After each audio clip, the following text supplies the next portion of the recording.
250 শয্যা বিশিষ্ট টিবি হাসপাতাল 2017 সাল থেকে হাসপাতাল হিসেবে কার্যক্রম শুরু করলেও এর যাত্রা শুরু হয়েছে স্বাধীনতারও আগে। বর্তমানে এই হাসপাতালটি চেষ্টা করছে একটি পূর্ণাঙ্গ হাসপাতাল হিসেবে কাজ করবার এবং সেই প্রতিষ্ঠায় এবং লক্ষ্যে কাজ করে যাচ্ছে। আরোগ্য নিকেতনে আমরা এই হাসপাতালের যাবতীয় বিষয়ে আমরা কথা বলবো। আমাদের সঙ্গে কথা বলার জন্য এ পর্যায়ে উপস্থিত আছেন হাসপাতালটির উপপরিচালক ডাক্তার আয়েশা আক্তার। আপনাকে স্বাগত জানাচ্ছি আমাদের অনুষ্ঠানে। আপনাকে ধন্যবাদ। আমরা অনুষ্ঠানের শুরুতেই বলছিলাম যে এই হাসপাতালটি স্বাধীনতারও আগে প্রতিষ্ঠা পেয়েছে, কিন্তু চোখের দেখায় বা মানুষ আসলে দেখতে পায় যে এই তো সেদিন হয়তো এই হাসপাতালে যাত্রা শুরু হলো। এটির একেবারে পুরনো ইতিহাস যদি আমাদেরকে বলেন। ধন্যবাদ। আসলে এটা 1963 সালে কিন্তু এটা যাত্রা শুরু হয়েছে, যে জাতীয় যক্ষ্মা নিয়ন্ত্রণ ইনস্টিটিউট নামে। তখন আউটডোরে সেবাটা চালু ছিল। যখন যক্ষ্মা রোগটা বাড়তে থাকে, আস্তে আস্তে করে যক্ষ্মা রোগটা বাড়তে থাকে এবং যখন এটা সবার জন্য খুব ইজিলি অ্যাক্সেস করা হলো, যাতে সবাই সেবাটা পায়, সেই লক্ষ্যে কিন্তু অনেক পরে 2014-15 দিকে ওই অর্থ বছরে কার্যক্রম শুরু হয় হাসপাতাল। কারণ আউটডোর সার্ভিসটা চালু ছিল, ইনডোর সার্ভিসটা তো দরকার, কারণ যক্ষ্মা রোগী যদি খারাপের দিকে যায় তাকে ভর্তি করা সেটাও তো দরকার আছে। যেমন মহাখালীতে একটা আছে জাতীয় বক্ষব্যাধি হাসপাতাল, এটা যক্ষ্মা, মানে যক্ষ্মা রোগটা তো আসলে জানতে হবে যক্ষ্মা রোগটা আসলে কোথায় হচ্ছে। বেশিরভাগই হচ্ছে 85% ফুসফুসে, বাকি 15% ফুসফুসের বাইরে।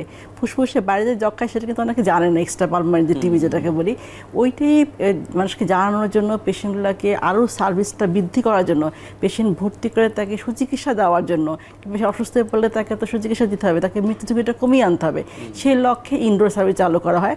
তখনই কিন্তু এই যে 250 নামকরণ করা হয় এবং 17 সালে একটা যাত্রা শুরু হয়। এই হাসপাতালটাকে আরও বড় করে জাতীয় পর্যায়ে 500 বেড হিসাবে করার জন্য, মানে যাতে মানুষকে সেবাটা আরও বেশি বৃদ্ধি করা যায়। আমাদের কাজই তো সেবাদান করা, মানুষকে সুস্থ করে তোলা এবং যক্ষ্মা নির্মূল, এই পথে কিন্তু আমরা হাঁটছি। 2030 সালের মধ্যে জাতীয় যক্ষ্মা নিয়ন্ত্রণ কর্মসূচি স্বাস্থ্য মন্ত্রণালয় অধিদপ্তর মিলে কাজ করছে যাতে যক্ষ্মাটা নির্মূল করা যায় 30 সালের মধ্যে, যেটা হচ্ছে ছোঁয়াচে রোগ। সেই লক্ষ্যে এই হাসপাতালটি 250 শয্যা বিশিষ্ট টিবি হাসপাতাল করা হয়েছে, কিন্তু বাংলাদেশে জাতীয় বক্ষব্যাধি ইনস্টিটিউট ছাড়া 250 শয্যার কোনো টিবি হাসপাতাল বাংলাদেশে কি আছে কোথাও? আছে, অন্যান্য জায়গায় আছে, ঢাকার বাইরে কিন্তু অনেক জায়গায় কিন্তু এই যক্ষ্মা নিয়ন্ত্রণ কেন্দ্র যদি বলি, যক্ষ্মা ক্লিনিক আছে, হাসপাতাল কি আছে না, এইভাবে নাই। যক্ষ্মা হিসাবে কোনো জায়গায় নেই, সারা বাংলাদেশে একটাই আছে 250 যক্ষ্মা হাসপাতাল।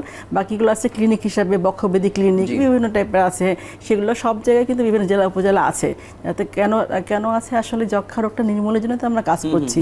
30 সালের মধ্যে এখন মানে যেই কথা আপনি বলছিলেন যে এটি ইনডোর সেবা চালু করার বিষয়ে, এখন সেবা আসলে কি কি আছে পুরো হাসপাতালে, কি কি সেবা আপনারা দিতে পারছেন? যদি বলা হয় যে যদি নামকরণ করা হয়েছিল 250 যক্ষ্মা হাসপাতাল, তো এটা হলো যেহেতু যক্ষ্মা রোগটা তো ফুসফুসের বাইরেও হচ্ছে, তো সেই লক্ষ্যে কিন্তু সেবাদানটাকে বৃদ্ধি করার জন্য করা। তো এখানে কিন্তু সেটার পাশাপাশি যখন করোনা ছিল 2020 সালে আলাদা করে করোনা ইউনিট ছিল, এখনও আছে, এখনও তো একটু করোনা বাড়তির দিকে, যার ফলে এখনও আলাদা করে ইউনিট খোলা আছে। সাথে ডেঙ্গুর সময় ডেঙ্গু, এবার প্রত্যেকটা হাসপাতালে বলি যে জেলা হাসপাতাল উপজেলা প্রত্যেকটা পর্যায়ে কিন্তু সরকারি ব্যবস্থাপনা আমাদের প্রত্যেকটা হাসপাতালে যদি যা থাকবে তারও বাদে যখন যেটা দুর্যোগ নামে তখন সেই অনুযায়ী কিন্তু আমরা রেডি করে রাখি। যেমন কোভিডের সময় রেডি করা ছিল, ডেঙ্গুর সময় রেডি করা আছে। এটা আপনাদেরকে বলা হয় নাকি আপনারা? অবশ্যই এটা না, এটা অবশ্যই মন্ত্রণালয়ের নির্দেশনা থাকে, অধিদপ্তর নির্দেশনা থাকে, কারণ পেশেন্ট যখন বাড়বে প্রত্যেকটা জায়গায় যেন সেই পেশেন্টটা থাকতে পারে, সেই নিশ্চয়তা পেশেন্টের সুচিকিৎসা ব্যবস্থাপনা করার জন্য প্রত্যেকটা জায়গায় কিন্তু এখন কর্নার খোলা আছে। আমাদের এখানে যক্ষ্মার পাশাপাশি সিওপিডি সেন্টার আছে, তারপরে অ্যাজমা সেন্টার আছে, মানে অ্যাজমা রোগীগুলো যাতে সেবা নিতে পারে, মানে আলাদা করে আমাদের মাইক্রোবায়োলজি ডিপার্টমেন্ট আছে, অনস্টার সার্ভিস সেন্টার যেটা টিবির জন্য করা হয়, গাইনি বিভাগ আছে। টিবি একটা রোগী আসলে তাকে পূর্ণাঙ্গ সার্ভিসটা দেওয়া। তারপর এমডিআর টিবি যেটা মাল্টিটাক রেজিস্ট্যান্স, সেটার জন্য আলাদা করে দুইটা আমাদের সেকশন ভাগ করা আছে। যে হচ্ছে 250 বললে কিন্তু 150 হিসাবে প্রতিষ্ঠা পেয়েছে। তারপর আরো প্রসেসিং করার জন্য কিন্তু আমরা অলরেডি ফাইল মন্ত্রণালয়ে পাঠিয়েছি। এটা এখন 150 শয্যা কার্যকর আছে। আচ্ছা, আমরা বিশেষ করে মানে টিকাদান কর্মসূচির সময় এই হাসপাতালটা গণমাধ্যমে আমরা বেশি দেখেছি, কারণ গণমাধ্যম কর্মীরা, অন্যান্য বিশিষ্ট ব্যক্তিও যারা আছেন বাংলাদেশে, সচিব পর্যায়ের বলি, চিকিৎসকরা বলি, তারা এখানে বেশি আসতেন। মানে এটির অন্য কোনো কারণ আছে কিনা, কেন আসতেন এখানে? এটা যদি বলা হয় আসলে একটা সুসম্পর্ক তৈরি হয়ে যাওয়া, মানুষের মধ্যে মানুষের সাথে সুসম্পর্ক তৈরি হয়ে যায়, যে বিশ্বাসের জায়গা, আস্থার জায়গাটা এমনটাই ছিল যে আসলে যখন কোনো চিকিৎসা নিতে আসে তখন আস্থার জায়গাটা পরিণত হয়ে যায়। এখন ডাক্তারের সাথে পেশেন্টের সম্পর্কে কিন্তু আস্থার জায়গা তৈরি হয়, যার জন্য কিন্তু ইদানিং কিন্তু মানে বাংলাদেশের বাইরে মানে মানুষের চিকিৎসা নেওয়ার পর্যন্ত অনেকটাই কমেছে, কারণ আস্থার জায়গাটা তৈরি করতে হয়। ওখান থেকে বললাম ওই আস্থার জায়গাটা তাদের তৈরি হয়েছে। গণমাধ্যম কর্মী যখন আমি অতিরিক্ত ছিলাম তখনও আসতো, কারণ ওই যে তথ্য দেওয়াটা, আস্থার জায়গাটা, বিশ্বাসের জায়গাটা, সেটা তাদের মধ্যে তৈরি। আপনার সাথে ব্যক্তিগতভাবে তথ্য নেওয়ার ওই জায়গা থেকে সম্পর্ক তৈরি হয়েছে, সেই ট্রাস্ট বিল্ডিং এর অংশ হিসেবে তারা এখানে আসে, আপনি বলতে যাচ্ছেন? অবশ্যই। কিন্তু এটি কি কখনো আপনি মনে করেছেন যে এই ভিআইপি বা এই শ্রেণীর মানুষকে চিকিৎসা দিতে গিয়ে সাধারণ মানুষের চিকিৎসা কখনো ব্যাহত হয়েছে? এটা কি দেখেছেন কিনা বা কোনো অভিযোগ পেয়েছেন কিনা? আচ্ছা, না, এটা অবশ্যই তো ব্যাহত হয়নি, কারণ নর্মালি যে চিকিৎসাটা আমরা সাধারণ মানুষকে দিই সেই চিকিৎসাটা কিন্তু তাদেরও দেওয়া হয়েছে, এবং বলে যে তাদের আস্থা জায়গাটা তৈরি হয়েছে। সাধারণ মানুষের যেমন আসে, আউটডোর পেশেন্টের সংখ্যা আগের চেয়ে অনেক বেড়েছে, 500-600, ইনডোরে ভর্তির সংখ্যা বেড়েছে, আস্থার জায়গাটা তৈরি হয়েছে। সেই জন্য কোনো চিকিৎসা ব্যাহত করে কিন্তু কাউকে চিকিৎসা দেওয়া হয় না, এবং তারা কখনো চায় না যে এক্সট্রা প্রোটোকল তাদের দেওয়া হোক।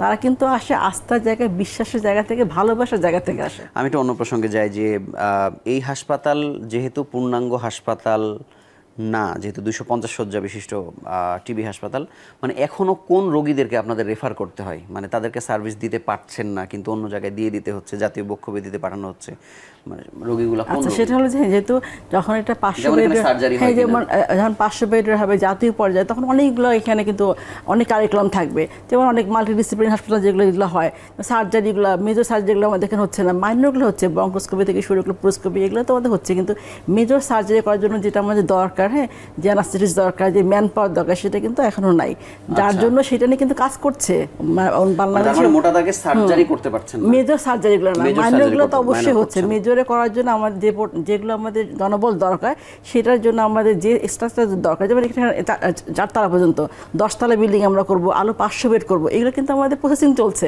চলমান প্রক্রিয়া, মানে থেমে আছে, কোনো সেবা থেমে নেই। আমরা তো এখানে না হলে আমরা বক্ষব্যাধিতে পাঠাচ্ছি, পাশের হসপিটাল থেকে পাঠাচ্ছি, কোনো পেশেন্ট কিন্তু সমস্যা হচ্ছে না। যেহেতু সব রকম সেবাই আসলে দিচ্ছেন, এটার মূল সেবা তাহলে টিবি কার্যক্রমকে ঘিরে। হ্যাঁ, যেহেতু টিবি হাসপাতাল, মেন সেবা কিন্তু যক্ষা রোগীদের চিকিৎসা, হ্যাঁ, সেটার পাশাপাশি কিন্তু সাথে আমরা সিওপিডি পেশেন্ট, মানে রেসপিরেটরি যে কোনো সমস্যা, সাথে এক্সট্রা পালমোনারি পেশেন্টগুলো যদি বলে আমরা যে স্পাইনাল টিবি, বোন টিবি, সেগুলো ভর্তি থাকছে, সাথে ডেঙ্গু কোভিডের সময় চিকিৎসা দিচ্ছি, প্লাস অন্য রোগীগুলো আসে তাদেরকে প্রাইমারি চিকিৎসা আমরা দিচ্ছি, যদি মনে করি তার হার্টের সমস্যা রেফার করে দিচ্ছি হৃদরোগে, আমরা তার নিউরো সমস্যা, নিউরোসায়েন্স, এরকম কিন্তু সব জায়গায় রেফার সিস্টেম আমাদের আছে।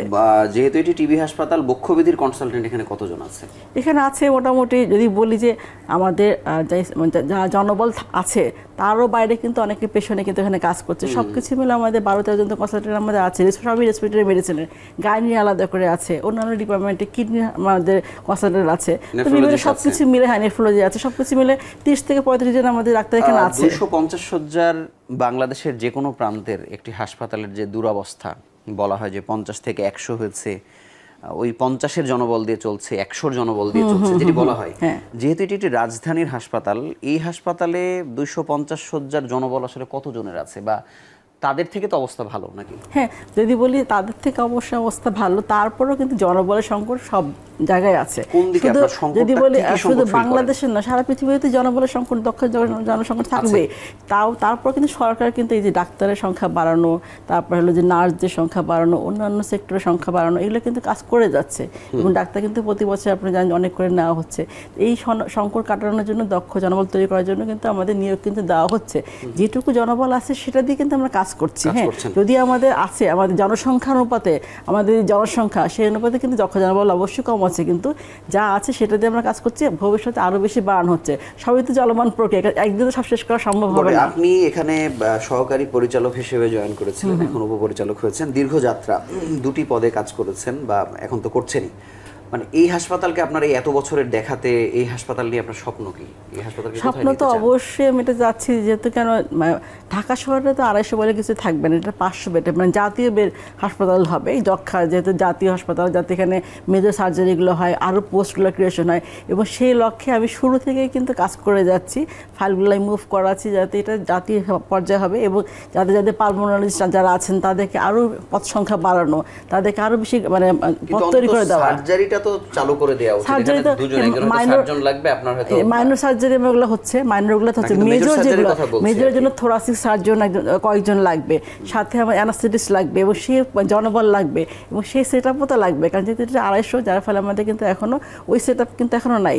জাতীয় যখন হবে তখন সব সেট আপ চলে আসবে, তখন মানুষ আরো বেশি সুবিধাটা পাবে। আচ্ছা, পরীক্ষা নিরীক্ষার ক্ষেত্রে আপনাদের কি বাস্তবতা, মানে ধরন যদি আমরা বলি, কত ধরনের পরীক্ষা করতে পারেন বা কত দ্রুত রিপোর্ট দিতে পারেন? সেটা হলো পরীক্ষা নিরীক্ষার ক্ষেত্রে যেগুলো দরকার যক্ষা হাসপাতালের জন্য সেগুলো কিন্তু আমাদের এখানে আছে, যেমন জেনস্টপ মেশিন আমরা কিন্তু একদম ফ্রি বিনামূল্যে করি, যেটা বাইরে হয়তো 4 থেকে 5 হাজার টাকা, সেটা কিন্তু সরকার বিনামূল্যে দিচ্ছে। ওষুধটা বিনামূল্যে দিচ্ছে, সিটি স্ক্যান আমাদের হচ্ছে আলাদা করে। ওষুধ টিবির তো ওষুধ তো আমাদের ফ্রি, আর বাকি রেসপিরেটরির ওষুধগুলো সেগুলো তো আমাদের আছে, সেগুলো তো জনগণ পাচ্ছে। সাথে টেস্টের কথা যদি বলি, যে আমাদের এখানে উন্নত মানের ল্যাব আছে, সেই ল্যাবে কিন্তু অনেক ধরনের টেস্ট করা হয়, যেটা কিন্তু বাংলাদেশের মানুষের জন্য অনেক বেশি উপকারী। তো এই টাইপের কিন্তু অনেক কিছু আমাদের আছে, কিন্তু জাতীয় পর্যায়ে গেলে তখন আরো বেশি সুবিধাটা মানুষ পাবে। ইউএসএআইডির ফান্ড বন্ধ হবার কারণে আপনারা কি ধরনের সংকটে পড়েছেন? আপাতত আমাদের এখানে তেমন সমস্যা হয়নি, একজন ডাক্তার শুধু দেওয়া ছিল আমাদের এখানে। সে ডাক্তার যখন চলে যাওয়ার পরে আমাদের নিজস্ব ডাক্তারকে ট্রেন আপ করে কিন্তু তাকে এখানে কাজ করছে সে, যদি আমাদের সমস্যা হয়নি। কিন্তু পুরো হোল বাংলাদেশে তো যক্ষার যেটা আমাদের সংকট হয়নি, তেমন সংকট আমাদের হয়নি, আমাদের ক্ষেত্রে হয়নি, কিন্তু পুরো বাংলাদেশের তো একটা আমাদের যক্ষা নির্মূল করতে যাচ্ছি, সেক্ষেত্রে একটা সংকটের মধ্যে পড়তে পারে, কিন্তু আপাতত এখনো পড়ে নেই। আমাদের যেটা আমাদের আছে সরকারি সেই ব্যবস্থা কিন্তু চলছে, কিন্তু তারপরেও একটা অচিরে হয়তো বা কোনো একটা ফান্ড থেকে হয়তো সেটা ঠিক করা হবে। জাতীয় বক্ষব্যাধি ইনস্টিটিউট যেহেতু বাংলাদেশের একমাত্র পূর্ণাঙ্গ হাসপাতাল বক্ষব্যাধি রোগের ক্ষেত্রে, আর এটি কাছাকাছি একটি হাসপাতাল, আপনাদের এই দুটি হাসপাতালের সঙ্গে যোগাযোগটা কেমন, বা সার্ভিস আরও বেশি প্রসার করবার জন্য অ্যাকুরেট ট্রিটমেন্ট দেওয়ার ক্ষেত্রে ওই হাসপাতালের সাথে আপনাদের কোনো যোগাযোগ চলে? অবশ্যই যোগাযোগ আছে, যেমন ওদের তো এনটিআরএল একটা ল্যাব থাকবে, আমাদের আরটিআর রিজনাল সেন্ট্রালি। দেখা যাচ্ছে আমাদের কাছে পেশেন্টগুলো আসছে, অনেক সময় ওদের কোনো মেশিনের সমস্যা থাকলে আমাদের সাথে যোগাযোগ করছে, কোনো পেশেন্টের সার্জারি দরকার আমরা সেখানে রেফার করছি, আবার কোনো পেশেন্টের বোন টিবি ওনারা আমাদের কাছে রেফার করে, স্পাইনাল টিবি তো ওনারা রাখছে না, ওনারা তো শুধু ফুসফুসের টিবিটা রাখছে, যার জন্য কিন্তু ওদের সাথে যোগাযোগ কন্টিনিউ হচ্ছে এবং পেশেন্ট কিন্তু রেফার করছে, আমরা করছি ওনারা করছে। এই কারণে কিন্তু আমাদের যোগাযোগ, আপনি রোগী পাঠালেন আসলো, কিন্তু এটার বাইরে ট্রিটমেন্টটাকে আরো বেশি মানে স্ট্রেনথেন করবার জন্য কোনো সেমিনার নিজেরা বসা আলাদা করে সেটা হচ্ছে, সেটা যেমন ওনারা বিভিন্ন সেমিনার আমাদেরকে ডাকছে, আমরা আমাদের সেমিনার করে তাদেরকে ডাকছি। ইন্টারভিউশন তো আমাদের মধ্যে আছেই, যে কীভাবে আরও ব্যাপ্তি করা যায়, কীভাবে দুইটা হাসপাতালে আরও কার্যক্রম ভালো করা যায়, এটাকে জাতীয় করা যায়, সেভাবে ওনারা সহযোগিতা করছে এবং আমরা সেটা মন্ত্রণালয় এটা জানাচ্ছি যে কীভাবে এটাকে জাতীয় করে। আমাদের চেষ্টাটা কি, মানুষকে সেবাটা আরও ভালো মতো করা, সেবাদানটা বাড়ানো, রোগীর সংখ্যা কমানো, সেবাদানকে আমাকে সুস্থ করা, সে কার্যক্রম আমাদের চলছে। আপাতত কোন চ্যালেঞ্জগুলো আপনি দেখেন, কারণ আপনি গণমাধ্যমে বা চিকিৎসক হিসেবে একজন সুপরিচিত, অনেকের সঙ্গে আপনার যোগাযোগ আছে, সেক্ষেত্রে এই হাসপাতালকে আরও বেশি সমৃদ্ধ করবার জন্য মানে কোন চ্যালেঞ্জটা নিয়েছেন যে আমি এটা করে দিয়ে যেতে চাই বা করতে চাই, এরকম কি কি আছে? সেটার মধ্যে শুরুতে তো একটা আছে, যেটা হলো যে জাতীয় হাসপাতাল করা, যেটা কার্যক্রম কিন্তু আমি শুরু করেছি, প্রথম টার্গেট এটা কেন করতে যাচ্ছি, কারণ যাচ্ছি যে এখানে যাতে সমস্ত জনবলগুলো থাকবে, সমস্ত মেজর অপারেশনগুলো হবে, পূর্ণাঙ্গ একটা হাসপাতাল হবে যাতে মানুষ সেবাটা পায়। আশেপাশে সবই কিন্তু জাতীয় হাসপাতাল, যদি পঙ্গু হাসপাতাল বলি বা নিউরোসাইন্স সবগুলো, তাহলে এখানে 250 হবে, সেটাকে পূর্ণাঙ্গ করা, মানুষকে সেবাদান বৃদ্ধি করা এবং হাসপাতালের ক্লিননেস থেকে শুরু করে মানুষ যাতে সহজে রোগী একটা আসলো, সেবা পেলো, ডাক্তারের কাছ থেকে খুশি মনে চলে গেল। এই হাসপাতাল মানে হলো যে টিকিট ব্যবস্থা আমাদের আছে, অনলাইনে টিকিট করা হয়, সব কিছু মানে সব কিছু অনলাইনে থাকবে, অটোমেশন। মানুষ একটা মানুষ আসলো যেটা বাংলাদেশের বাইরে যে ট্রিটমেন্টটা করছে সেটা এখানেই পাবে, এখানে পেয়ে সন্তুষ্ট থাকবে, এখানে চিকিৎসাটা নেবে, যার ফলে একটা আস্থার জায়গাটা তৈরি হয় পেশেন্টের সাথে ডাক্তারদের। আপনি যখন এসেছিলেন, যখন আপনি সহকারী পরিচালক ছিলেন, তখন রেশিওটা রোগীদের কেমন ছিল, এবং এই 5 বছরে আপনি উপপরিচালক হবার পরে এখন রেশিও কেমন দেখেন, সেটা পরীক্ষা নিরীক্ষার ক্ষেত্রে, ভর্তির ক্ষেত্রে, আউটডোর ট্রিটমেন্ট নেওয়ার ক্ষেত্রে, যদি আমাদেরকে একটু ধারণাটা দেন। যদি বলি যে আমি যে 2020 সালের অক্টোবরের দিকে এখানে আসছি, সেপ্টেম্বর অক্টোবরের দিকে, তখন তো সরকার পরিচালক ছিলাম, তখন পেশেন্টের সংখ্যা যা ছিল যেমন হয়তো বা কখনো আউটডোরে 100, 200, 300 এরকম। এখন দেখা যাচ্ছে যে ব্যাপ্তিটা এত হয়েছে, মানে ভ্যাকসিনের সময় থেকে মানুষ জেনেছে, মানুষ জানতোই না যে এখানে বা কোন হাসপাতাল আছে। এটা অনেকেই জানতো না, যে হাসপাতাল বললে বক্ষব্যাধি বললে মহাখালী চলে যেত, এখানে আর কেউ বুঝতো না। এই যে ভ্যাকসিনের পর থেকে এটা নাম হলো, এবার জানলো সবাই, এবং ট্রিটমেন্ট নিয়ে এখানে খুশি হয় মানুষ যে এত পার্মানেন্ট এখানে আছে, এত ডাক্তার আছে, এত ভালো চিকিৎসা হচ্ছে, বক্ষব্যাধিতে তো যাচ্ছে, এখানেও আসছে। এই যে মানুষের মধ্যে জানানো যে আসলে এটা হাসপাতাল, খুব ভালো সেবা হচ্ছে, এটা তো শহর কার লাভ, জনগণের তো লাভ হচ্ছে। তো এই জিনিসটাকে আস্তে আস্তে করে তৈরি করা এবং ভ্যাকসিনেশনের পরিচিত লাভ করা এবং আস্তে আস্তে করে সবাইকে সেবাটা দানে বৃদ্ধি করে মানুষ যেটা ডাক্তারদের প্রতি আস্থার জায়গাটা বাড়ানো, এটা কিন্তু আমাদের দরকার। আস্থার জায়গাটা বাড়লে মানুষ সেবাটা পাবে। আপনি বলছেন যে ওই টিকাদান কর্মসূচি থেকে একটা মানে নতুন ভাবে এই হাসপাতালকে মানুষ চিনছে। অবশ্যই। আপনাকে অসংখ্য ধন্যবাদ আমাদের সঙ্গে যুক্ত হওয়ার জন্য। আমরা ছোট্ট একটি বিরতি নিয়ে ফিরছি বাকি আলোচনা।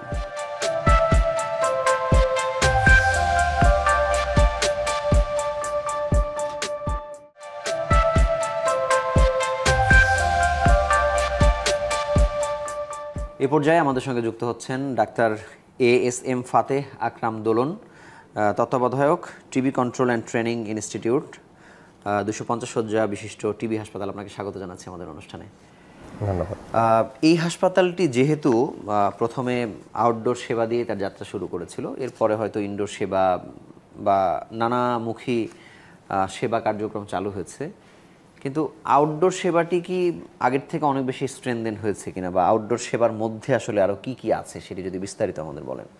আমাদের এখানে যেটা 250 শয্যা বিশিষ্ট টিবি হাসপাতাল এবং TB control and training institute, যে ডাক্তারগুলো আছে তারাও এখানে কাজ করে। এটার পার্থক্যটা আসলে কি? হাসপাতাল, তার মধ্যে আলাদা ইনস্টিটিউট, এটির ব্যাখ্যা যদি করেন। এটা আসলে ছিল TB control and training institute Chankharpul, যেটা আসলে বর্তমানে বার্ন অ্যান্ড প্লাস্টিক ইনস্টিটিউট হওয়ার পরে এই পুরো হাসপাতালটাকে প্রথমে কুয়েতমত্রীতে শিফট করা হয়। এরপরে কুয়েতমত্রী থেকে এই 250 শয্যা টিবি হাসপাতালে শিফট করা হয় ইনস্টিটিউটটা। বর্তমানে এখানে সকল ডাক্তার 250 শয্যা বিশিষ্ট টিবি হাসপাতাল শ্যামলীতে কাজ করছে। তো এখানকার আউটডোর নিয়ে আমরা যেটা বলতে পারি সেটা হচ্ছে যে আমাদের যে আউটডোরটা, সেই আউটডোরে একজন আবাসিক সার্জন এবং একজন আবাসিক ফিজিশিয়ান, দুইজন আছেন যারা মূলত পুরো আউটডোরটাকে মেনটেন করছেন, এবং এর সাথে আমাদের কনসালটেন্ট আছে, বক্ষব্যাধি কনসালটেন্ট আছেন, এবং সাথে হচ্ছে আউটডোর মেডিকেল অফিসাররা আছেন, এবং আমাদের এখানে একটা অ্যাজমা সেন্টার আছে, এবং শিশুদের শ্বাসকষ্টের জন্য আমাদের একটা আলাদা সেন্টার আছে। তো পুরো বিষয়টা যদি আমরা চিন্তা করি, এখানে রোগীর যে সেবাটা পুরোটাই কম্পিউটারাইজড। টিকিট কম্পিউটারে কাটার পরে নির্দিষ্ট রুমে সেটা চলে যায় টিকিটটা, এবং রোগীরা এখান থেকে কম্পিউটারে টিকিট কেটে তারপর ডাক্তারের কাছে চলে আসে। আচ্ছা, তারও আগে আমি জানতে চাই যে অ্যাজমা সেন্টার সাধারণত সব হাসপাতালগুলো টারশিয়ারি লেভেলেও সেইভাবে আসলে নাই। অ্যাজমা সেন্টার যেটা আমরা জাতীয় বক্ষব্যাধি ইনস্টিটিউটের শুনি যে মানে এটা খুব শক্তিশালী বা খুব মানসম্পন্ন, সেটির সঙ্গে এই হাসপাতালের অ্যাজমা সেন্টারের পার্থক্যটা কীরকম, বা এখানে রোগী আসার প্রবণতা কেমন? এখানে হচ্ছে রোগী আসার প্রবণতা অত্যন্ত ভালো। আমরা প্রতিদিন প্রায় 450 থেকে 500 রোগীদের ট্রিটমেন্ট দিয়ে থাকি। অ্যাজমা সেন্টারে আমরা এখানে দেখা যায় যে প্রায় 150-র উপরে রোগী আসে, এবং শুধুমাত্র যে অ্যাজমা সেন্টারে সরাসরি ট্রিটমেন্ট নিতে আসছে বিষয়টা সেরকমও না। আমরা অন্যান্য রুম থেকে যে রোগীগুলো কখনো ইনহেলার নেয়নি বা ইনহেলার নেওয়ার টেকনিক জানে না, তাদেরকেও আমরা অ্যাজমা সেন্টারে রেফার করি, এবং এখানে প্রশিক্ষিত নার্স আছে যারা রোগীদেরকে কীভাবে ইনহেলার নিতে হবে, ইনহেলার নিয়ম, তারপরে ইনহেলার নেওয়ার পরে কলি করতে হবে, সব কিছু সুন্দরভাবে বুঝিয়ে বলে। শিশুদের আসার প্রবণতা কেমন? মানুষ কি জানে যেখানে শিশুরা সেবা নিতে পারে?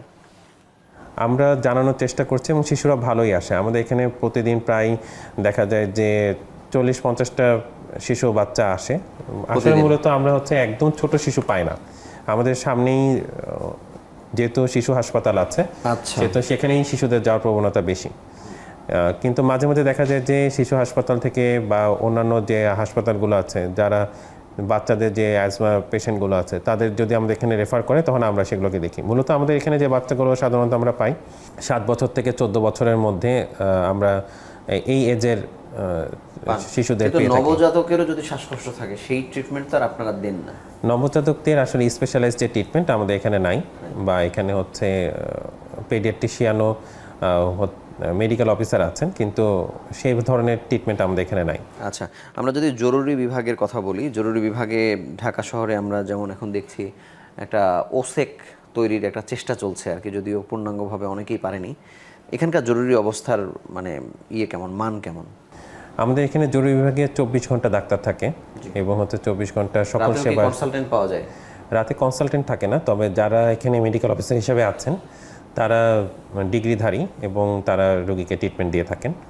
এবং এখানে আমাদের যে জরুরি বিভাগের বেডগুলো সেগুলো একদম স্ট্যান্ডার্ড সেট আপে আছে এবং সেখানে রোগী আসার সাথে সাথে আমরা তাদের পালস, বিপি এবং অক্সিজেন স্যাচুরেশন সব কিছু আমরা মনিটরে পেয়ে যাই, বা অক্সিজেন দিয়ে আমরা রোগীকে সেটেল করতে পারি। দ্রুত একটা ইসিজি করার ব্যবস্থা আছে এবং আমরা পেশেন্টকে আসার সাথে সাথে মনিটরিং শুরু করতে পারি জরুরি বিভাগে। এবং জরুরি বিভাগে জরুরি যে ট্রিটমেন্টগুলো দেওয়া সেই জন্য সেভাবে হচ্ছে জরুরি বিভাগের নার্সদের এবং যারা আছে সবাইকে প্রস্তুত করা আছে সেভাবে ট্রিটমেন্ট দেওয়া হয়।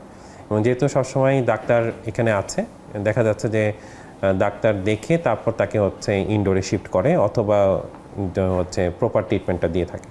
ওষুধ দেওয়ার ক্ষেত্রে সব ধরনের ওষুধ কি আসলে পাচ্ছে নাকি কিছু কিনতে হচ্ছে, বা বিশেষ কোনো পরীক্ষা যেটি এখানে করতে পারছে না বেসরকারিতে গিয়ে করা লাগছে, সেরকম কোনো বিষয় আছে কিনা?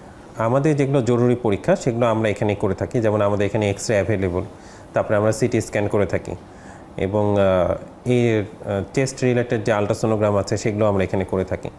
তার সাথে হচ্ছে প্রয়োজনীয় যে ব্লাড টেস্টগুলো আছে সেগুলো এখানে করে থাকি। আর আমাদের এখানে সবচেয়ে বড় সুবিধা হচ্ছে আমাদের এখানে RTRL আছে, যেটা হচ্ছে টিউবারকুলোসিস রেফারেন্স ল্যাবরেটরি। এবং এই RTRL থাকার কারণে আমাদের এখানে যে যক্ষার যত টেস্ট আছে সব টেস্টই আমরা এখানে করতে পারি এবং আমাদের এখানে উন্নত মানের সকল মেশিন আছে এবং এই যে জিন এক্সপার্ট থেকে শুরু করে আরও যে অত্যাধুনিক যে ট্রিটমেন্ট পরীক্ষাগুলো সবগুলোই আমাদের হচ্ছে RTRL। সরকারি হাসপাতালের একটি সবথেকে বড় চ্যালেঞ্জ হচ্ছে যে 6টা পরীক্ষা দিলে 1টা 2টা থাকে না। আপনাদের এখানে নাই, হচ্ছে না, চালু করতে পারেননি, বা যন্ত্র নষ্ট, এরকম কোনো গল্প আছে কিনা? আমাদের এখানে মোটামুটি সব পরীক্ষাই হয়, ব্লাড রিলেটেড যে টেস্টগুলো আমাদের দরকার সেগুলো হয়। কিন্তু যদি দেখা যায় যে আমাদের এই টেস্টের বাইরেও আরও কিছু টেস্ট দরকার যেগুলো আমাদের এখানে নাই, সেগুলোর জন্য আমাদের এখানে পিছনেই যে ন্যাশনাল রেফারেন্স ল্যাবরেটরি আছে আমরা সেখানেই পাঠিয়ে দিই। আচ্ছা, ফুসফুসের ক্যান্সার জাতীয় কোনো ট্রিটমেন্টের ধারে কাছে তো আপনারা আসলে যান না, বা এটা আপনাদের কাজও না? আমাদের এখানে ব্রঙ্কোস্কোপি মেশিন আছে, ফ্লুরোস্কোপি মেশিনও আছে। আচ্ছা, যদি দেখা যায় যে শ্বাসনালীতে কোনো টিউমার আছে সেই টিউমারটা আমরা ব্রঙ্কোস্কোপি মেশিনের মাধ্যমে সংগ্রহ করে সেটার আমরা হিস্টোপ্যাথোলজির জন্য বাইরে পাঠিয়ে থাকি। একইভাবে ফ্লুরোস্কোপি করেও ফ্লুরোস্কোপিতে যে আমরা যদি কোনো ক্যান্সারের টিস্যু পাই সেই টিস্যুটাও আমরা হিস্টোপ্যাথোলজির জন্য বাইরে পাঠিয়ে থাকি। সুতরাং মানে প্রাইমারি যেটা ডায়াগনোসিস সম্ভব সেটা আমাদের এখানে আছে। বিশেষ করে আমরা যে দেখি শিশুদের এই যে শ্বাসনালীতে বা অন্যভাবে হিজাবের পিন সহ আরও নানান কিছু তারা খেয়ে ফেলে, যেটি সাধারণত শিশু হাসপাতাল বা বেসরকারি কোনো কোনো সেন্টার করে, ওই ধরনের ট্রিটমেন্ট কি আপনারা দেন কিনা, বা আপনাদের? আমাদের এখানে ব্রঙ্কোস্কোপি আছে, কিন্তু আসে কিনা এখানে হচ্ছে আমরা সাধারণত যদি সেরকম রুগী পাই আমরা ব্রঙ্কোস্কোপির মাধ্যমে বের করি, কিন্তু যেহেতু হচ্ছে চাইল্ড ব্রঙ্কোস্কোপিটা শিশু হাসপাতালে চালু আছে সেখানেও যাই এবং বাংলাদেশের তো এখন অনেক জায়গায় ব্রঙ্কোস্কোপি চালু আছে। তো আমরা যেসব পেশেন্ট পাই ব্রঙ্কোস্কোপির জন্য সেগুলো আমরা এখানে ব্রঙ্কোস্কোপি করি। হাসপাতালে রোগীদের রেশিওর কথা যদি বলি, যে প্রতিদিনে আপনার জরুরি বিভাগ, তারপর হচ্ছে অ্যাজমা সেন্টার, সব মিলে এটার মোট ভলিউমটা আসলে কীরকম? আমাদের প্রায় প্রতিদিন 450 থেকে 500 রোগী আসে আউটডোরে। এই আউটডোরটাই হচ্ছে আমরা যেমন হচ্ছে কনসালটেন্ট রুম আছে, RPRS এর রুম আছে, অ্যাজমা সেন্টার আছে, তারপর হচ্ছে শিশু কেন্দ্র আছে, এগুলোর মধ্যেই হচ্ছে এই রোগীগুলো রেফার করা হয়। যে রোগীর যে ট্রিটমেন্ট দরকার তাকে সেই রুমে পাঠিয়ে আমরা ট্রিটমেন্ট দিয়ে থাকি। এবং এখানে যদি দেখা যায় যে কনসালটেন্টের কোনো কনসালটেন্সি দরকার হচ্ছে তখন কনসালটেন্ট রুমে পাঠানো হচ্ছে, বা এখানে যেহেতু আউটডোরটা একটা উন্নত মানের আউটডোর এবং এখানে সকল রকমের সেবা আমরা দিয়ে থাকি। তো আমরা চেষ্টা করি যে যেগুলো ভর্তি করা লাগবে সেগুলোকে ভর্তি করা, যেগুলোকে আরও উন্নত চিকিৎসা লাগবে সেগুলোকে সেভাবে ডায়াগনোসিসের ব্যবস্থা করা, সব কিছু এখানে আছে। প্রত্যেকটি হাসপাতাল, এমন কোনো হাসপাতাল পাওয়া যাবে না যেটির সীমাবদ্ধতা নেই, সংকট নেই। আপনারা সেবা দিতে গিয়ে কোন সংকটগুলো খুব তীব্র আকারে ফিল করেন এবং যেটি মিট আপ করার জন্য আপনারা চেষ্টাও চালিয়ে যাচ্ছেন কিন্তু সংকট সমাধান হয়নি? আমাদের এখানে বক্ষ ব্যাধি মেডিসিনের সকল ফ্যাসিলিটিস আছে, কিন্তু থোরাসিক সার্জারির ফ্যাসিলিটিসটা আমাদের এখানে নাই। আমাদের এখানে একজন আবাসিক সার্জন আছে যিনি হচ্ছে থোরাসিক সার্জারির বিষয়গুলো দেখেন, কিন্তু আমাদের এখানে পূর্ণাঙ্গ অপারেশন থিয়েটার আমরা চালু করতে পারি না পর্যাপ্ত থোরাসিক সার্জনের অভাবে। তো যদি আমাদের এখানে পর্যাপ্ত থোরাসিক সার্জনের পথ সৃষ্টি হয় এবং থোরাসিক সার্জারি যদি আমরা এখানে শুরু করতে পারি, তখন দেখা যাবে যে ছোটোখাটো অপারেশন এখন আমরা করে থাকি, সেটা থেকে আরও উন্নতভাবে আমরা আরও বড় অপারেশনগুলো এখানে করতে পারবো। এবং থোরাসিক সার্জারি ডিপার্টমেন্টটা যেটা জাতীয় বক্ষব্যাধি থেকে একটা অত্যাধুনিক ডিপার্টমেন্ট হিসাবে আছে, ঢাকা মেডিকেল একটা অত্যাধুনিক ডিপার্টমেন্ট হিসেবে আছে, সেই সুবিধাটা হচ্ছে আরএস সজ্জা টিভিতে শুরু করলে তখন জনগণের পক্ষে সুবিধা হবে, আরও বেশি ট্রিটমেন্ট, আরও বেশি সুযোগ সুবিধা পাবে। সরকারের মানে এই হাসপাতালকে সহযোগিতা করবার প্রবণতা কেমন দেখেন? মানে আপনারা যা চাইছেন তা পাচ্ছেন কিনা? আমাদের এখানে সকল সুযোগ সুবিধা আছে এবং আমরা পর্যাপ্ত সুযোগ সুবিধা পাচ্ছি। আমাদের এখানে শুধুমাত্র যে বক্ষব্যাধি রোগীগুলো ট্রিটমেন্ট পাচ্ছে বিষয়টা সেরকমও না। আমরা ডেঙ্গু ক্রাইসিসের সময় ডেঙ্গু রোগীদের ট্রিটমেন্ট দিয়েছি, কোভিড ক্রাইসিসের সময় আমাদের একটা স্পেশালাইজড কোভিড ইউনিট হিসেবে কাজ করেছে এবং এখনও আমরা কোভিডের জন্য প্রস্তুত রেখেছি বা প্রস্তুত আছে। মানে আপনারা মোটামুটি ওই কোভিড ডেডিকেটেড হাসপাতাল যেমন বিভিন্ন সময় বিভিন্ন ক্রাইসিসে দাঁড়িয়ে যায়, আপনারা সেভাবে দাঁড়িয়ে? আমরা সেভাবে হচ্ছে ফ্যাসিলিটিস আছে এবং আমরা সেভাবে ট্রিটমেন্ট দিচ্ছি।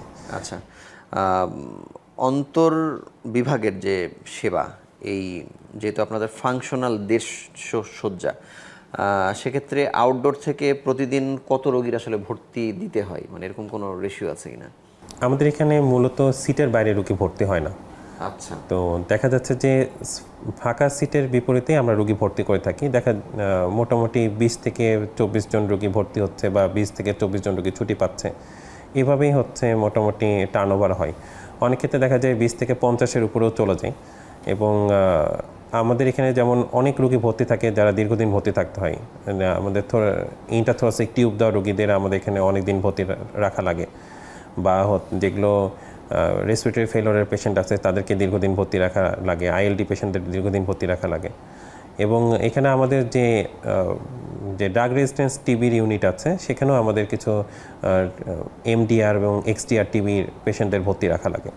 তো এই রোগীগুলো দীর্ঘমেয়াদী ভর্তি থাকে। আর কিছু রোগী আছে যেগুলো নিউমোনিয়া নিয়ে আসছে বা সাধারণ জ্বর সর্দি কাশি নিয়ে আসছে, ইলেকট্রোলাইট ইমব্যালেন্স নিয়ে আসছে, এই রোগীগুলো দেখা যায় যে দ্রুত টার্নওভার হচ্ছে। আপনাকে অসংখ্য ধন্যবাদ আমাদের সঙ্গে যুক্ত হওয়ার জন্য। ধন্যবাদ।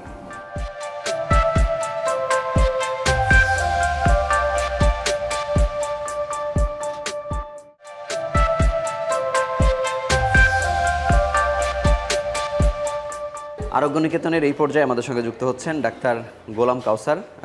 উনি সহকারী পরিচালক 250 শয্যা টিবি হাসপাতাল। আপনাকে স্বাগত জানাচ্ছি আমাদের অনুষ্ঠানে। আপনাকে স্বাগতম। আপনার কাছে জানতে চাইবো যে একটি হাসপাতাল কতটুকু সফল হবে, কত বেশি সংখ্যক মানুষকে মানসম্মতভাবে সেবা দিতে পারবে, এটি ডিপেন্ড করে অনেকটাই জনবলের উপরে। এখানকার জনবলের সংখ্যা বা বিন্যাসটা যদি আমাদেরকে একটু বলেন। আমাদের এখানে অনুমোদিত জনবলের সংখ্যা 254। তো এখন পর্যন্ত 219 জন আসে। এছাড়াও দেখা যাচ্ছে যে আমাদের যখন জনবলের অনুমোদন হয়েছিল সেই সময় রোগীর এতটা চাপ ছিল না। এখন বিভিন্ন সেক্টরে যেমন হচ্ছে সেবা কার্যক্রম পরিচালনার জন্য শুধু ডাক্তারদের সাথে অনেকেই জড়িত থাকে। ওই সংখ্যাগুলো আসলে ডিপার্টমেন্ট ওয়াইজ কিছুটা কম। যেমন আমি যদি বলি, যেমন আমাদের সহায়ক জনবল বলতে প্রথমেই বুঝাই সিস্টারদের বিষয়। আমাদের এখানে সিস্টার সংকট এখনও আছে, যদিও পর্যাপ্ত পরিমাণে আছে যেটা দিয়ে আমরা সার্ভিস দিতে পারছি, কিন্তু রোগী ভর্তির পরিমাণ দিন দিন বাড়ছে। কারণ আমাদের এখানে বেড অকুপেন্সি রেট অ্যারাউন্ড 100%। এছাড়াও দেখা যাচ্ছে বহির্বিভাগ সেবা এবং ইমার্জেন্সি সেবা আমরা যেহেতু এখানে দিয়ে থাকি, আমাদের এখানে বিশেষায়িত নার্সও প্রয়োজন হয়।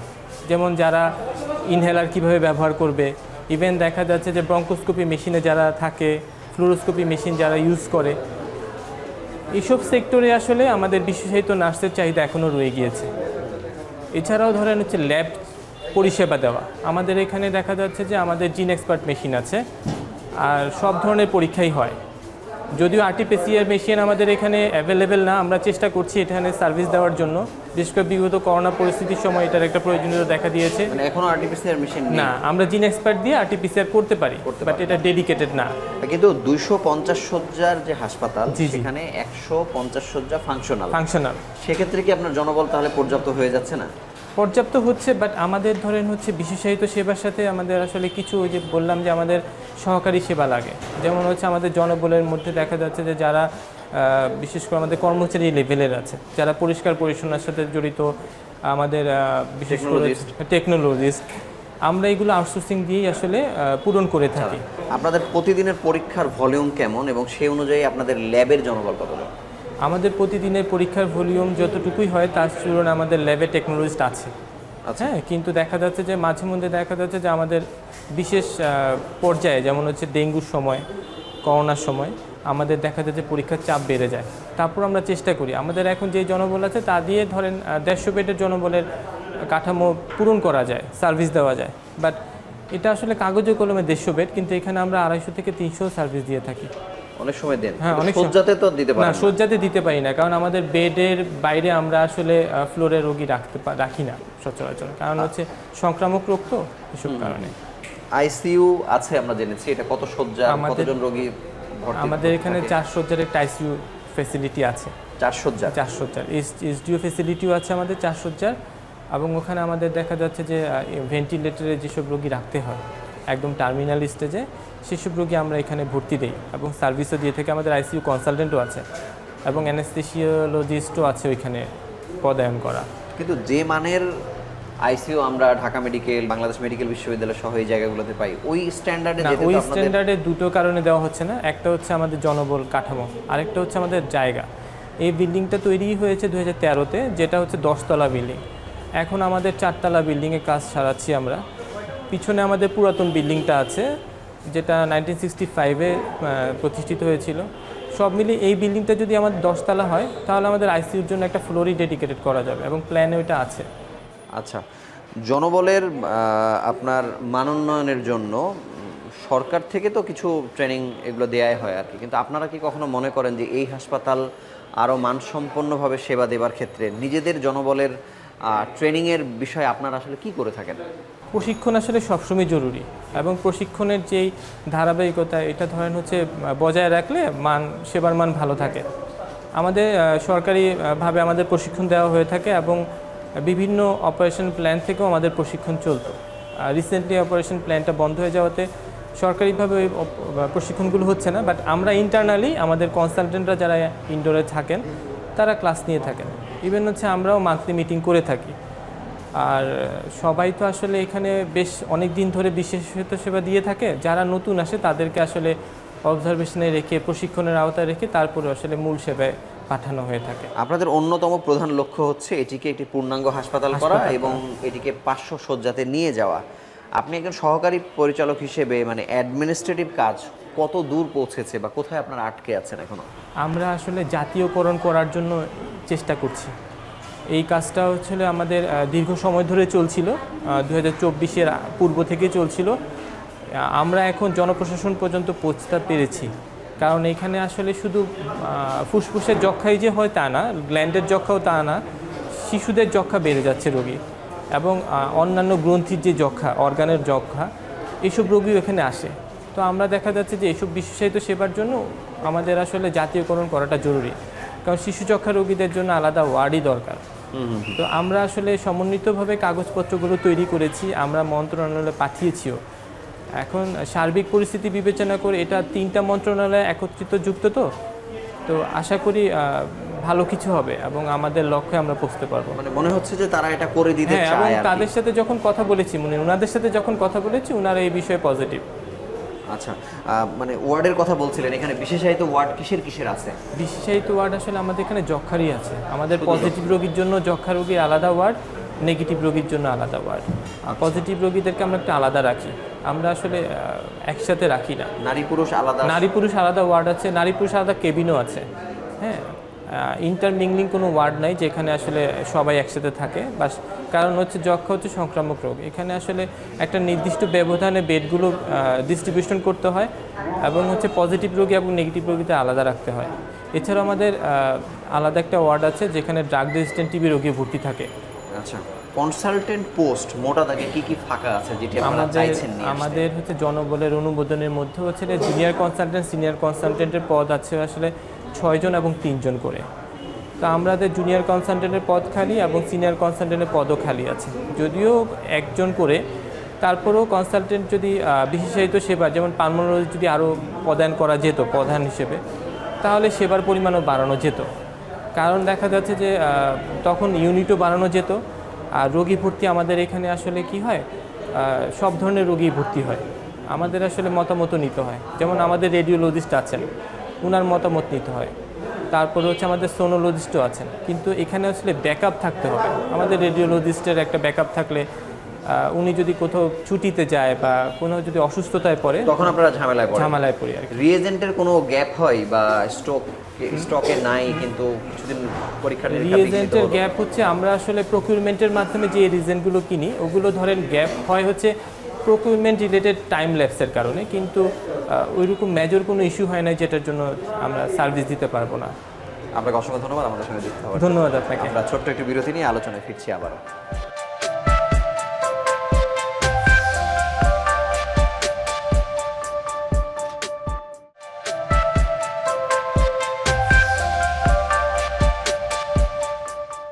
আরোগ্য নিকেতনের এই পর্যায়ে আমাদের সঙ্গে যুক্ত হচ্ছেন ডাক্তার কাজী মোহাম্মদ আরিফুল কবির, পালমোনোলজিস্ট। স্যার, আপনাকে স্বাগত জানাচ্ছি আমাদের অনুষ্ঠানে। আসসালামু আলাইকুম, সবাইকে স্বাগতম। স্যার, বক্ষব্যাধির যে অনেক ধরনের রোগ আছে, সেক্ষেত্রে আমরা এই হাসপাতালে কোন রোগীগুলো একজন ক্লিনিশিয়ান হিসেবে আপনি বেশি পাচ্ছেন? আচ্ছা, একটা জিনিস অনেকেই জানে না যে এই হাসপাতালের নামের সাথে কিন্তু আমাদের চিকিৎসা সার্ভিসের কোনো অনেকটাই পার্থক্য আছে। যেমন এই হাসপাতালের নামটা হচ্ছে 250 শয্যা বিশিষ্ট টিবি হাসপাতাল, কিন্তু টিবি যক্ষ্মা অথবা টিবি রোগের পাশাপাশি আমরা এখানে বক্ষব্যাধির যাবতীয় রোগের চিকিৎসা সফলভাবে চালিয়ে যাচ্ছি। এবং আপনারা জানবেন যে এখানে যখন আমাদের দেশে কোনো মহামারীর প্রাদুর্ভাব ঘটে, যেমন কোভিড গিয়েছে 2000 সাল থেকে, তখন এখানে কোভিডের সফলভাবে চিকিৎসা হয়েছে। সেটা আমরা বর্তমানে ডেঙ্গু চলছে, ডেঙ্গুরও সফলভাবে চিকিৎসা হয়ে যাচ্ছে। আমি আপনার কাছে জানতে চাই যে বক্ষব্যাধি, অনেকগুলো রোগ মিলে তো আসলে বক্ষব্যাধি, মানে কোন রোগগুলো নিয়ে বেশি এই হাসপাতালে মানুষ ভিড় করছে? আমাদের এখানে বক্ষব্যাধির ভিতরে প্রথমে যক্ষ্মা নিয়ে ভর্তি হচ্ছে এবং যক্ষ্মার সঙ্গে যথেষ্ট কমপ্লিকেটেড কেস নিয়ে ভর্তি হচ্ছে, তাদেরকে সফলভাবে চিকিৎসা দিচ্ছি। এবং অ্যাজমা, সিওপিডি, ব্রঙ্কিয়েক্টেসিস, ডিপিএলডি এবং অনেক ক্ষেত্রে যে ইমার্জেন্সি হিসাবে কোনো ফরেন বডি রেসপিরেটরি ট্র্যাক্টে যখন ফরেন বডি ইনফেকশন হয় তখন আমরা এটা ব্রঙ্কোস্কোপির মাধ্যমে এটা চিকিৎসা দিয়ে থাকছি। এবং ইন্টারভেনশনাল পালমোলজির আরেকটা অংশ হচ্ছে প্লুরোস্কোপির মাধ্যমেও আমরা কিছু ডায়াগনস্টিক এবং থেরাপিউটিক প্রসিডিওর করে থাকছি। আগের চেয়ে কি রোগী আসার প্রবণতা কেমন বেড়েছে? না, আগের থেকে তো অবশ্যই রোগী আসার প্রবণতা বেড়েছে, কারণ এখানে অনেকেই হয়তো জানতো না যে এই হাসপাতালে কোন ধরনের চিকিৎসা সেবা প্রদান করা হয়।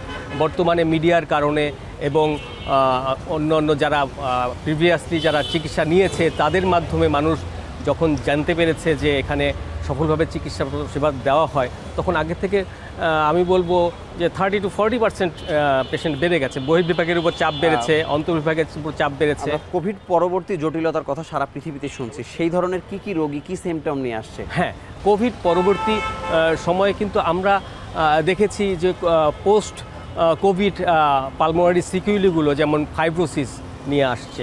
হ্যাঁ, ফাইব্রোসিস সাধারণত পাওয়া যায় আমাদের যক্ষ্মা অথবা long standing repeated pulmonary tract ইনফেকশনে, কিন্তু ওই রকম হিস্ট্রি না থাকা সত্ত্বেও আমাদের পালমোনারি ফাইব্রোসিস পাওয়া যাচ্ছে, যেটা কোভিডের সিকুইলি। হ্যাঁ, তারপরে কিছু ক্ষেত্রে অ্যালার্জিক রিয়াকশনটা খুব বেড়ে গেছে, যেটা কোভিডের আমাদের ভ্যাকসিনেশনের কারণে এটা কিন্তু একটা কমন সাইড এফেক্ট। সেটার কত দ্রুত নিয়ন্ত্রণ করা যায় সেগুলো অত বেশি জটিল হিসাবে থাকছে না। এটা খুব কিছু স্বাভাবিক এবং মিনিমাম ট্রিটমেন্টের মাধ্যমে এটা সেরে যাচ্ছে। আরেকটা জিনিস কিন্তু আমি বলতে চাচ্ছি এর মাধ্যমে যে কোভিডটা কিন্তু আসলে কখনোই আমি বলবো যায়নি, আমাদের পরিবেশে ছিলই। আমরা 2019 সালের আগে বাইলেটারাল পালমোনারি নিউমোনাইটিস, হ্যাঁ, এটা কখনো এত পাইনি, কিন্তু আমরা কিন্তু 22 সালের পর থেকেও পেয়ে আসছিলাম ধারাবাহিকভাবে। এখন হয়তো আবার মিডিয়াতে প্রকাশ পাচ্ছে যে কোভিডটা আবার প্রাদুর্ভাব বেড়ে গেছে। আমি বলবো এটা ছিলই, এটার হয়তো রোগ নির্ণয়টা মাঝখানে একটু কম ছিল, ডায়াগনোসিসটা কম করা হয়তো, আমাদের আরটিপিসিআরটা কম করা হয়তো, এখন আবার করা হচ্ছে, বিধায় হয়তো ধরা পড়ছে। বড়দের সেবা দিচ্ছেন, এখানে কিশোররাও সেবা নিচ্ছে, কিশোর কিশোরীরা বা তরুণরা, কিন্তু একজন শিশু বক্ষব্যাধি বিশেষজ্ঞর অভাব বোধ করেন কিনা? হ্যাঁ, এখানে আসলে বাংলাদেশের শিশু বক্ষব্যাধি বিশেষজ্ঞ বলতে গেলে নাই আসলে। হ্যাঁ, কিছু শিশু হাসপাতালে আছে, আমাদের সেখানে তারা চিকিৎসা দিচ্ছে, কিন্তু আমাদের বক্ষব্যাধি পেডিয়াট্রিক্স রেসপিরেটরি মেডিসিন স্পেশালিস্ট নাই বলতেই চলে। তবু আমাদের এখানে একজন শিশু বিশেষজ্ঞ আছেন যিনি এমডি করা, তিনি কিন্তু নিয়মিতভাবে শিশু বক্ষব্যাধির উইংটা সে চালিয়ে যাচ্ছেন। হ্যাঁ, কিন্তু আসলে আমাদের এই সাবজেক্টে একটা শিশু বক্ষব্যাধির প্রয়োজনীয়তা অপরিসীম। কিন্তু এই যতগুলা রোগীকে আপনারা ডিল করতেছেন, কোন সময় আপনারা হাল ছেড়ে দেন যে আপনাদের আর ট্রিটমেন্ট দেওয়া সম্ভব হচ্ছে না, ওইটা কোন পর্যায়ে? হ্যাঁ, কিছু কিছু একদম লেট স্টেজ অফ সিওপিডি, হ্যাঁ, তারপরে কিছু আছে যে asthma COPD overlap syndrome, late stage of bronchiectasis, ILD, যেখানে আমাদের শান্ট হয়ে যায়, ঠিক আছে, পালমোনারি কারণে হার্ট ফেলিওর ডেভেলপ করে যায়, তখন আসলে আমাদের কিছুই আসলে করার থাকে না সাপোর্টিভ ম্যানেজমেন্ট ছাড়া, প্যালিয়েটিভ ছাড়া। কিন্তু এই ক্ষেত্রে আমার মনে হয় যদি মাল্টিডিসিপ্লিনারি একটা থাকতো এই প্রতিষ্ঠানে, একটা কার্ডিওলজিস্ট একটা পোস্ট থাকতো, তাহলে উনি হয়তো আমাদের এখানে আর একটা উইং খুলে তাদেরকে লাস্ট লাইফ, জীবনের শেষ সময়ের যেই সেবাগুলো চালিয়ে নিতে পারতাম। আসলে তো কেউই আসলে মৃত্যুর ঊর্ধ্বে না, আমরা যতদূর সেবা দিয়ে তার লাইফটাকে অনেক সুন্দর এবং ব্যথামুক্ত এবং কষ্টমুক্ত করতে পারি, সেটাই চাওয়া। প্রশ্ন হচ্ছে যে আপনাদের হাসপাতালের যতজনের সাথে আমরা অতিথি হিসেবে আজকে কথা বললাম, সবারই চাওয়া হচ্ছে যে এটি 500 শয্যার হাসপাতালের দিকে এগিয়ে যাচ্ছে, চেষ্টা করা হচ্ছে, কিন্তু আপনারা কতটুকু নিজেরা প্রস্তুত হয়েছেন? না, আমরা তো আসলে আমাদের প্রস্তুত, আসলে অন্যরা যেমন বলেছে আমিও সেটার অংশীদার। হ্যাঁ, আমিও চাই যে এটা একটা ন্যাশনাল ইনস্টিটিউট হিসাবে ভবিষ্যতে এটা প্রকাশ পাক, আত্মপ্রকাশ পাক। এখানে 500 শয্যা বিশিষ্ট অবশ্যই দরকার, কারণ আমাদের সংকলন হয় না। আপনি যে প্রশ্নটা করলেন আমি কতটা প্রস্তুত, আসলে আমি তো প্রস্তুত, আমি যখন আমার সার্ভিসটা 100% দিচ্ছি, আমি তখন 100% দিব, কিন্তু আমাদের সেই ক্ষেত্রে জনবল বৃদ্ধি করা এবং ইনফ্রাস্ট্রাকচারের বৃদ্ধি করা, এইটা হয়ে গেলে তখন পর্যায়ক্রমে হবে, এবং সেটা হচ্ছে। আমাদের হাসপাতাল যে প্রশাসন, আমাদের ডিরেক্টর, ডিডি ম্যাডাম, সবাই সচেষ্ট আছে, সঙ্গে আমরাও সচেষ্ট আছি, আমরা যোগাযোগ রক্ষা করছি, জানি এটার বাস্তবায়ন হয়, এবং আশা করি এটা সরকার ওটার উপলব্ধি করে এটা এগিয়ে আসবেন। আপনাকে অসংখ্য ধন্যবাদ আমাদের সঙ্গে যুক্ত হওয়ার। আপনাদেরকেও ধন্যবাদ। সর্বশেষ আসসালামু আলাইকুম। যে হাসপাতাল 2017 সাল থেকে কার্যক্রম শুরু করেছে হাসপাতাল হিসেবে, এটির যাত্রা স্বাধীনতার আগে আমরা প্রথমেই বলেছিলাম, কিন্তু এখন এই হাসপাতালে চাওয়া হচ্ছে এটি একটি জাতীয় ইনস্টিটিউট হবার চেষ্টা করছে। আমরা আশা করছি যেহেতু অনেক ধরনের সেবা এই হাসপাতালটি দিয়ে যাচ্ছে, জাতীয় ইনস্টিটিউট হলে এই অঞ্চলের মানুষের বা রাজধানীবাসীরও আমরা বলতে পারি বা সারা দেশের মানুষের আরেকটি নতুন জায়গা হবে যেখানে তারা পূর্ণাঙ্গ সেবা নিয়ে বাড়ি ফিরবেন হাসতে হাসতে। এই ছিল আজকের মতো। আগামী পর্বে আবারও নতুন কোনো বিষয় নিয়ে হাজির হব। সেই পর্যন্ত ভালো থাকুন, সুস্থ থাকুন।